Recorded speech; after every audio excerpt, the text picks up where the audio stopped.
So I just saw the newest Tim Burton film, Big Eyes, and I thought it was really good. It is based on a true story that lasted 10 years throughout the 1950s and early 1960s, involving a married couple, Walter and Margaret Keane. While both of them are struggling painters at first, Walter eventually earns notoriety by revolutionizing the commercialization and accessibility of popular art with his unique paintings of children with big eyes. The truth is eventually brought to light when Margaret decides to reveal that she is the actual creator of the paintings instead of Walter, who in spite took all the credit and experienced phenomenal success because of it. Now, while I am not the biggest Tim Burton fan, some of my favorite movies were actually directed by him. Beetlejuice, the first two Batmans, a major guilty pleasure of mine, Mars Attacks, Big Fish, and last but definitely not least, Ed Wood.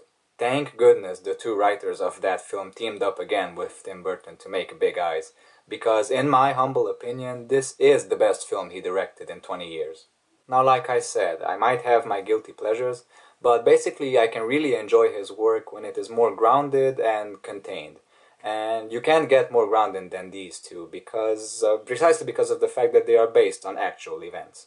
As far as the directing is concerned, it's really great how he mashes different tones. I mean, if you would ask me what genre I would label this movie, I would really have to think twice before coming up with an answer. The writers definitely chose a great story to adapt into a film like this, because while it definitely has its dark elements, it's also very absurd, which leads to several fairly comical moments as well. But is it a black comedy?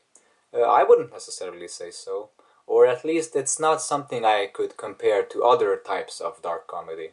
Burton's influences for this film were Mario Bava and Alfred Hitchcock, and indeed the dysfunctional relationships this movie bases itself on is more in the vein of a 50s Alfred Hitchcock film like Vertigo, for example, than it would be, let's say, like a Quentin Tarantino or a Monty Python film.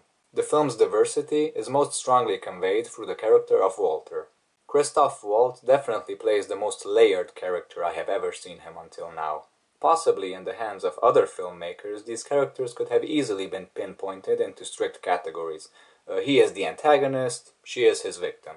But it's not always that black and white. Because when you really think about it, without his resourcefulness and skill in commercialization and promotion, Margaret's paintings might have never even become noticed, much less become some of the best-selling art in the world.